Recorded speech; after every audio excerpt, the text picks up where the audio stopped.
Focus is just like it was last week, and it needs to be every week, and that's just to get better. And I just think we got to keep doubling down. Just we got to execute, execute, execute, defend, defend, defend, rebound, rebound, rebound, and then skill development, skill development, skill development with everybody. And we had 6 weeks to go in the regular season, and hopefully it's longer than that. Midway point in league play, and I think you get right around this time of year, you see some teams really keep ascending. You see some kind of flatline, and then some just, some teams are ready to be done with. So hopefully we're the team that is eager and hungry to be the very best that we can be. As far as your rotation goes, it's tightening up just a little bit. Are you kind of happy? You feel like you're in a groove with this kind of rotation that you guys want? Yeah, it's about time. It's twofold, though. I do think we have some depth to our roster. Last week, obviously, we had to deal with some things with Boston being out. Eli's had his concussion, or concussed. And then some guys, we've just been able to, for the most part, be healthy. So you can get more continuity in the lineup that way. And, things can always change, but I think role definition is pretty established right now. And you have a pretty clear cut idea of what's going on. You see this time of year, it's interesting because you always look at box scores within the league or out of league, and now you're starting to see a lot of teams playing, 7 guys, and if they're playing 8, they're some of these guys are playing well over 30 minutes. Obviously, Raleigh played 37 minutes the last 2 nights, so we got to do what we got to do to win basketball games. Do you have an update on Caba at all? He's going to try to practice today. I just actually was with him in the hallway as we were walking. He was going to the weight room, so hopefully he'll be fine. Barring anything unforeseen, I would anticipate him playing, but obviously he's going to give it a go today and see how it feels. Is Boston back? Yes, he's back. So he was actually cleared on Friday, but he didn't practice Monday, Tuesday, Wednesday. Obviously, wasn't cleared to play Thursday, so it was kind of one of those things. We did a very light practice on Friday. So it was one of those things. It's hard to throw him in there, when he hadn't done anything for a week. So he is cleared. He'll be practicing all week. I'm sure you like your standing, obviously being second place in the Pac-12. But what do you make of the whole Pac-12 this year? Now that you're 10 games in, and it's kind of been a little chaotic at times. Yeah, going into the season, I wasn't sure what to expect. Like, if you looked at almost every roster, almost everybody has a whole new team. Very few teams don't look a lot different. And then as we went through non-conference play, obviously the league had a slow start in November. I thought really gathered some steam in December. But I think somebody asked me that in January, and I just thought, expect the unexpected. To me, that was the theme of the Pac-12 this year, meaning I'm not sure obviously UCLA and Arizona have been ranked in the top 10 all year.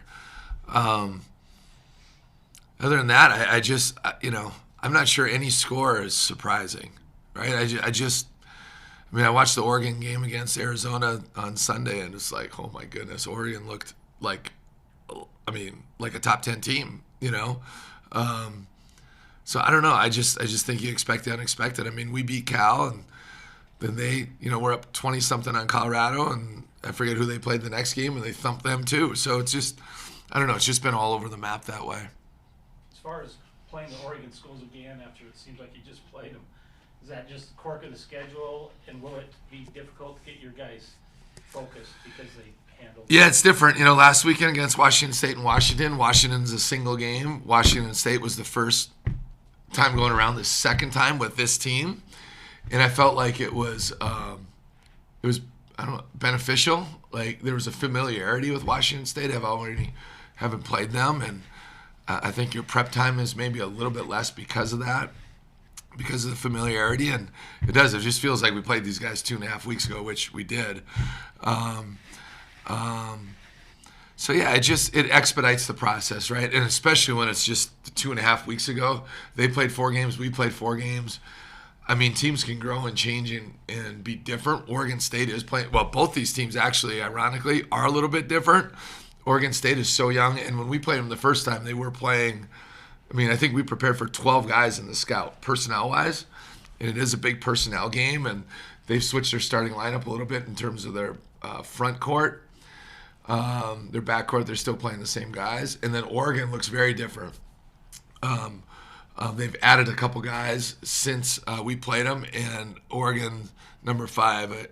I'm terrible with names, but his second game of the season was against us, and now he's really into a groove, and he's starting, and he's playing a lot better. So there's definitely familiarity, but they do look a little bit different than they did even 2.5 weeks ago. Yes, Kuznard, thank you. And then Barthélemy is that how you say it? The kid that transferred from Colorado? He's back and playing, and he's a very talented player. You talked about, teams obviously, they change around this time of the year. You never know what you're going to get. But in all of your experience coaching here, Utah State, wherever it may be, do you feel like there's more pressure going into this time? Do teams feel that? Or kind of what's so different that gets to this point?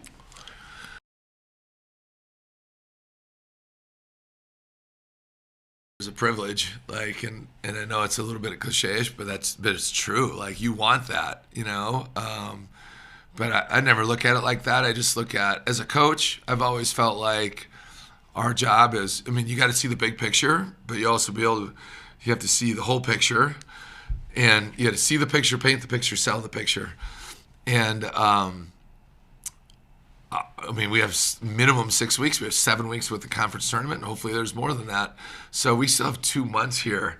We have a long, it's winding down, but there's still 7-8 weeks here, right? So there's a lot of time, and our job is to put our best foot forward and keep looking at different schemes and what's been really good and who makes what personnel allow us to be the very best that we can be. So our job is to, as a head coach and the coaching staff, is allow us to be the very best that we can be on a day-to-day and a week-to-week basis. So I'm not sure if that's the question you asked.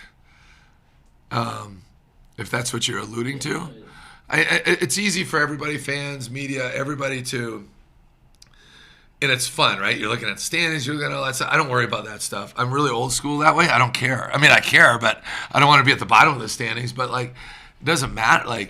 What's done is done. So all that matters is today and tomorrow and the next day, and that's all that really matters. And if we take care of that, then, hopefully good things will happen. At the beginning of the season, there was a lot of questions about what this team potentially could be. You felt like there was good talent that you brought in, but as far as does the chemistry work out? Yeah. Halfway through the season, how do you think this team has kind of come together? Well, our chemistry is really good. We have a great locker room. I think our upperclassmen have done a great job with that. And it's not just them, right? We also have identified guys coming in that I think really fit our level of play and our culture, et cetera, et cetera. But you just never know how it all is going to play out. And some individuals, whether they're a returner or a newcomer, are going to exceed expectations. Some aren't going to, get to maybe where their expectations are. And there's just so much that goes into it. With style of play and just lineup. Sometimes you can't describe, the movie Miracle. They had the Conehead lineup where there was just 3 guys that when they were together, there was just immediate synergy. And you just never know how that's all going to evolve. And then, I remember early in the year, everyone wants to talk about the newcomers, which is normal. But I wanted to talk a lot about the returners because the guys that came back, I felt like really understood who we are and what we stand for. And so then it's with those guys, and there's a lot of young, youthful exuberance in that group. So then it's can they take the next step? Right? There's a big jump between a freshman to a sophomore. There's a big jump from a sophomore to a junior, from a junior to a fourth-year guy. There just is, if you do it right. And guys that are committed, you can see that. And I think you can see a big jump from a lot of these guys. Every time we go into a game, I always watch our games from the year before, if it's applicable, and obviously in league it is. And just watching the film from a year ago to today, you can see the improvement, certainly with the team, but obviously with each. Gabe Madsen's a way better player this year. Brandon Carlson was an all-league guy last year. He's a much better player this year. Right? Marco's a much better player. Raleigh's a much better player. Steph's a much better player. You can just go right down the line of all these guys. Jackson Brenchley, who's hardly, he doesn't see the floor very often. He's a much better player. So that's what's exciting, is when you can see the growth in these guys. But you never know. You're always cautiously optimistic. I was excited where this group could go. if things bounce the right way. But at the end of the day, like for us, the collectiveness of the group has to be greater than the sum of its parts for us to be successful. And that's where I thought we got back to last weekend, just playing super, super connected. And when we do that, we'll have a chance every night. Speaking of Brandon, because of COVID, there's this weird deal where this might be his last year, it might not. Are you broaching that subject at all? Are you talking are you fielding questions from NBA people? Kind of where is that situation? Yeah, I mean, you're so we have not sat down and talked about that, because you're right. These guys that were playing, all college athletes, if they were playing during that COVID year, received granted an extra year of eligibility. So you have the 5th-year senior. Marco is doing that this year, right? In his 6th year. So, and we have a multitude of guys in that position. We're gonna have some guys graduate, this spring that'll still have a year of eligibility left. And so at the end of the year, we'll sit down and talk about that. But there's always communication with NBA players. I shouldn't say always. If you have NBA prospects, there is, and Brandon's certainly one of that. So, yeah, there's people that reach out, and, we'll kind of ask what's going on that way, and we'll go from there. You talked about having honest conversations with the team last week, or going into last week. How much of that is you guys start that and then the players do it? Do the players kind of come?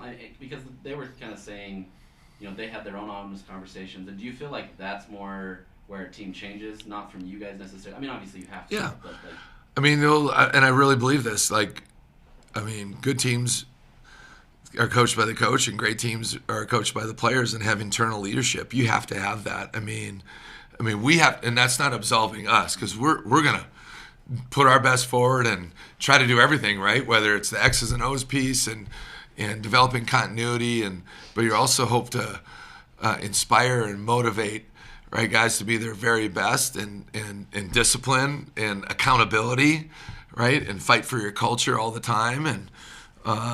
And after the UCLA game, we were on the road, right, and you're on that in-between day, and obviously we didn't have BC that game, but I didn't like some of the things that we saw. And even the weekend before, I just wasn't.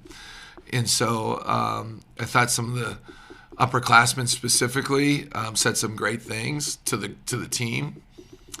And it wasn't just Brandon and Marco. I mean, Eli and Jackson Brenchley, and everybody said something. But so I don't know what they did.